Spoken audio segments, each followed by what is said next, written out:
Okay, so I don't know how this is going to work out. I'm in a classroom at the university right now, and seeing that at least I know from the comments Noah and Lacey liked my math video from last week, I am going to try to explain quantum mechanics. Because why not? Okay, first things first though, right? I didn't bring any of my props. Gosh dang it. I had like this entire thing planned out. But anyways, I can just draw on the board. Look, I have a marker. Oh shoot, I don't know if this marker actually works. It does! Okay, hopefully you guys can see that. Can you see that? Yes, okay, cool. So, after learning quantum mechanics last semester, I think personally I have developed a pretty good intuition for it.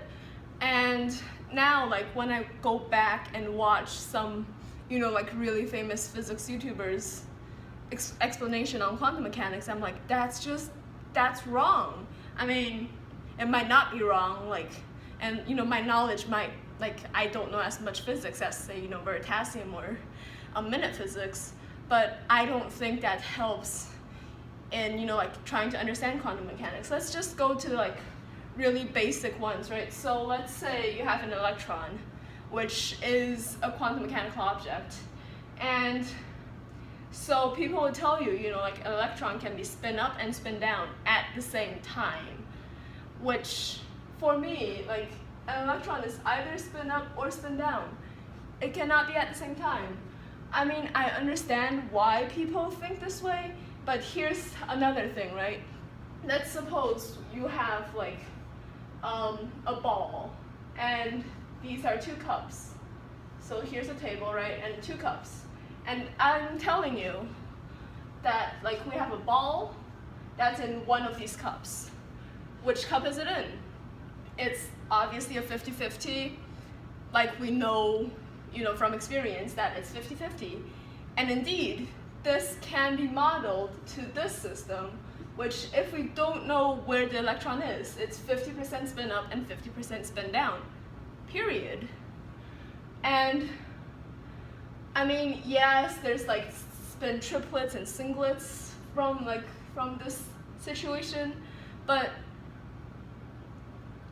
saying that the ball is in both containers is wrong. It's an either or situation.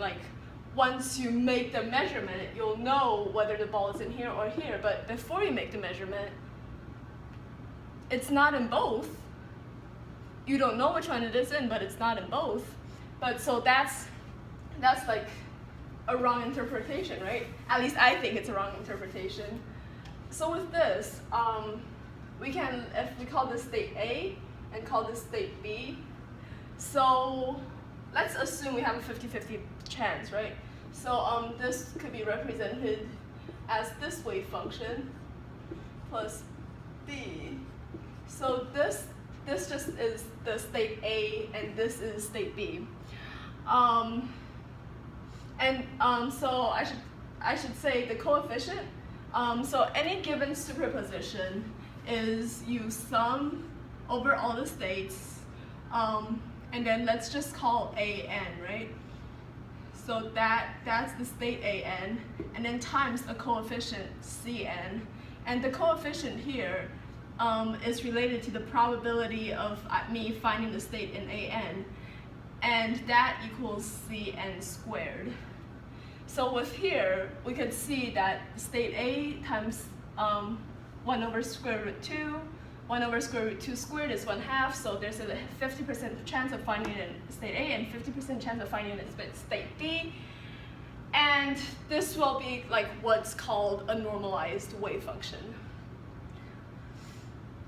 Yeah, I mean, for me at least, this is way more intuitive, it's a 50% chance in both. It's not either, and, it is either, it's not in both. And also, so when you make a measurement, it's going to be in A or B, right? But what about the expectation value? So this concept of an expectation value, let's erase this quote-unquote wave function. the expectation value,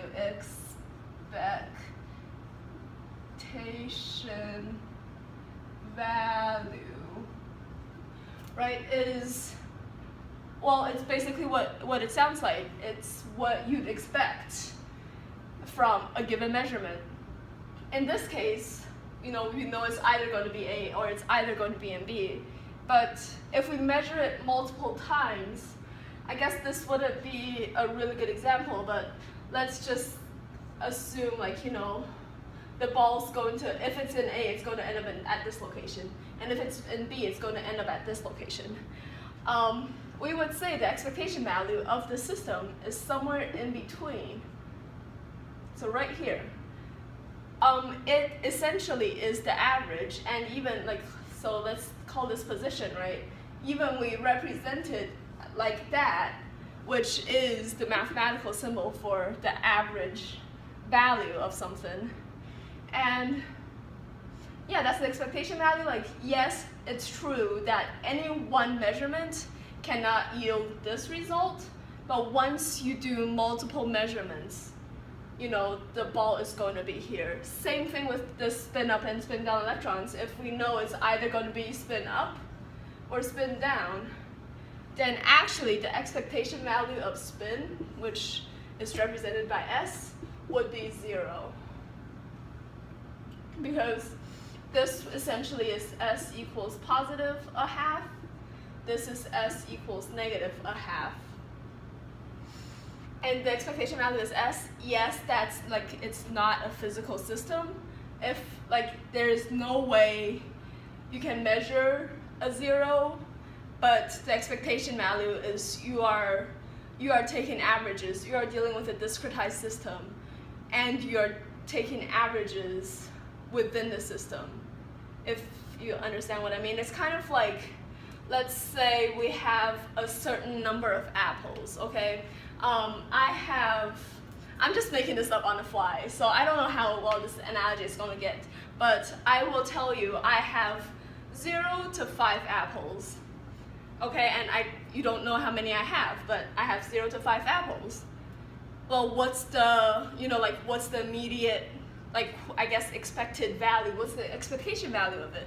It's going to be 2.5, because if we ran this experiment multiple times, I'm thinking of a number between 0 and 5, or maybe it should be 1 and 5, shouldn't it?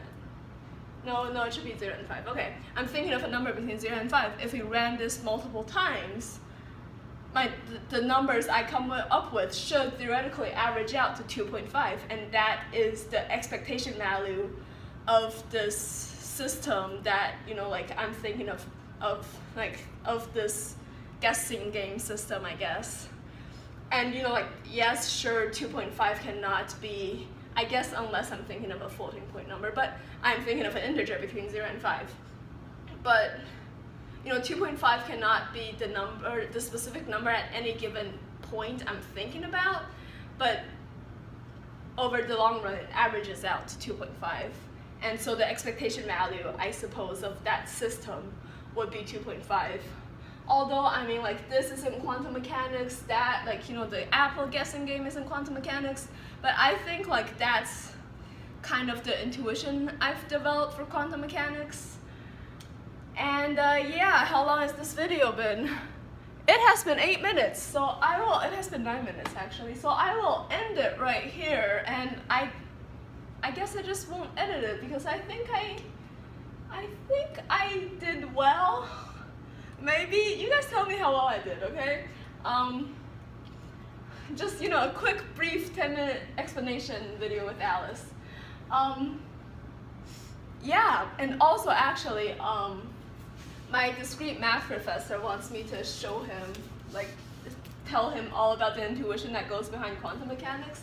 I don't know what's going on with that yet, but yeah, I don't know, people say quantum mechanics is a counterintuitive subject, and that's what I believed up till last semester, but really you can get an understanding of it. Everything is quantized, right? But so is everything else in the world. I'm just looking at this room, right? The number of chairs in this room it's not going to be a decimal point. I know that much. Like, there's a 0% chance the number of chairs in this room is a decimal point. Like, everything in life is quantized. You know, it's just the way life is. Okay, on that note, see y'all next week.